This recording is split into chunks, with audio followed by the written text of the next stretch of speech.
All right, Kim, we're going to talk about propagation. So here's the first question. What is propagation, and why do we need to propagate? Well, propagation, if you're like most gardeners, once you get the gardening fever, you just want to acquire more and more plants. Propagate, when you learn to propagate, it's a skill set that you learn, plus it's a way to get new plants. Okay. It's economical. Okay, all right, so you want to get us started on some of your practices? Sure, there are several ways to propagate. Okay. The easiest to me, one of the easiest, is to seed. It's very economical. It's a quick fix. You get plants fairly quickly. A lot of people are interested in vegetable gardening now, and it's very easy to seed your vegetables. There are basically two types of seeding, direct seeding or in situ, which means you take your seeds, you go out in the yard, and you plant them in your prepared bed. Mm-hmm. A lot of your vegetables you can do that way, especially if the plant is going to have a taproot. Those don't usually transplant real well, so you want to start those outside. The other is indirect seeding, and usually what that involves is seeding into a container of some sort, and then you usually end up transplanting at least once or twice before you actually move it into the spot where you are going to grow it on. We do a lot of indirect seeding at the Dixon. Okay.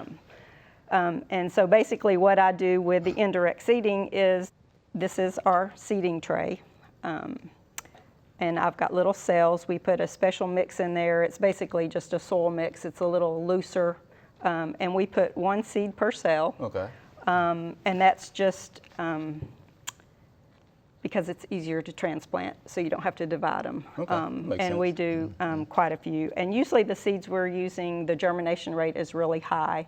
So we know if we need 40 plants and I seed 42 seeds, I'm going to get at least 40 plants. Okay. A lot of that depends on your germination rate. Now let me ask you this before you keep going. So can the homeowner get these seed trays? Oh yes, you can. A lot of times you'll see them in the big box stores, and they come in a big flat. This has actually been cut in half. And then it'll have a dome on the top. Sometimes they'll already have the soil in them, and it'll have a little tray that holds water on the bottom. Okay. That's what this tray is for. We actually seed into dry mix, and then pour warm water onto the tray and let it soak up from the bottom. You don't want to water on top of this because your seed's going to wash out. So that's good to know. That's good to know. Yes. Okay. Once they get this, these are some seedlings. It's Aqualesia or Columbine that we seeded, and these were actually seeded on January 23rd. Okay. But we call these plugs, and what we do once they get their second set of true leaves. Okay. What we do is we just kind of squeeze it like this, and then I usually take a bamboo stick and you just poke up the bottom, and it just pops out, and there's your plug. Sorry, I'm making a mess. Oh, that's all right. And then you just move that to the next size pot and you grow them on. That's actually the pink flowers down there. Those actually, the seed is about the size of a grain of pepper. It's very tiny. Man. And then in 12 to 14 weeks, that's what I have. Okay. So, and that's another important thing with seeding.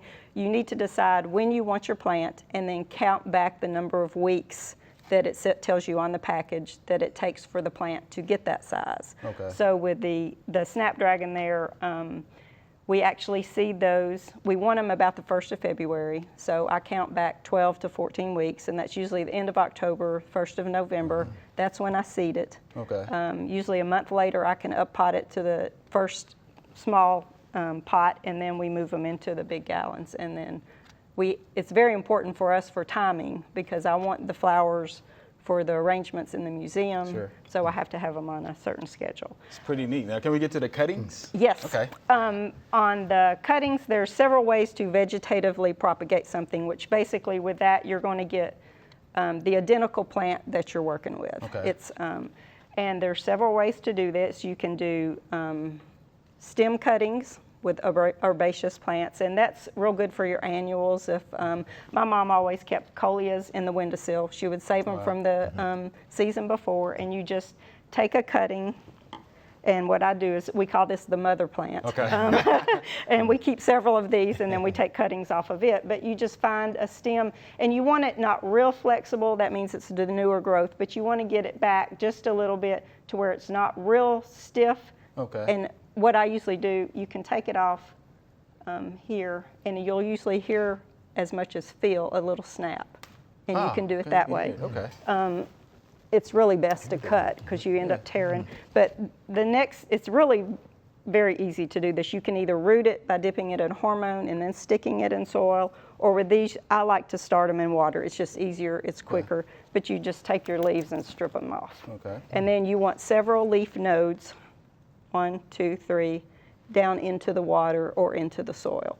Okay. So that's what, and then this is what you get in about 2 weeks. How about And then that? you just stick that 2 weeks. Yeah. And that's just in water. That's just in water. We usually set it in a windowsill where it gets indirect light, good light, but indirect light. And then we just pot those into a soil mix. Okay. The other, that's a kind of an herbaceous. There's also semi-hardwood and hardwood cuttings. The boxwood, we don't do a lot of those. We do it more for demonstration and just what we call playing. But you usually use the past year's growth. And what you do is you find a stem that's the same thing, not real hard, or not, it's somewhat woody, but you know, it's not like this major stem here. But what you do is you just stick it, cut it off, Okay. use good clean clippers. I like to clean them in between with alcohol. Okay. And we want to make sure we get a clean cut as well. A clean cut, Okay. right. And then you do the same thing. You want to take your leaves off, and you want several nodes. And then what I like to do with hardwood, with semi-hardwood cuttings, and a lot of these depend on the time of the year. Usually May, June, July, you've had that first flush of new growth, and it's starting to get a little bit hard. It's not quite so tender. And then I just take a rooting hormone. There's also liquids you can use. You can buy them anywhere. This is kind of so the homeowner can professional readily strength. get that? There's one called Root Tone that you Okay. can find at I'm most familiar any with that. garden center. So what you do, I don't like to dip into that because if this is diseased, you're going to contaminate your whole container. sense. So what I do is pour it into a little cup, and it's not necessary to wet this because it's going to stick. It's just a real fine powder, and I put it in there and knock the excess off. And then what I've done, I've got potting mix in there, and then I generally put a small layer of sand, and then I put more potting mix, and then you can just poke it in there. Okay. Now, what is the sand for? The roots seem to grow off that, into that fairly easily. Plus, it kind of holds a little moisture. Okay. Makes sense. And then, this is kind of short, but he's in there. peeking out there. He's peeking We in can there. obviously- Yeah, that's looking Generally, what I will do is water it once really well. After that, and then we have a mist house which keeps the humidity up, but most homeowners don't have their own mist house. So you can put it in a Ziploc bag and seal it and put it in good indirect light, and then that'll kind of keep it moist. And usually they root in maybe 2 to 3 months. Well, Kim, we appreciate that. That was a demonstration. I'm pretty sure the homeowners are going to love that as well. So thank you much. You're welcome.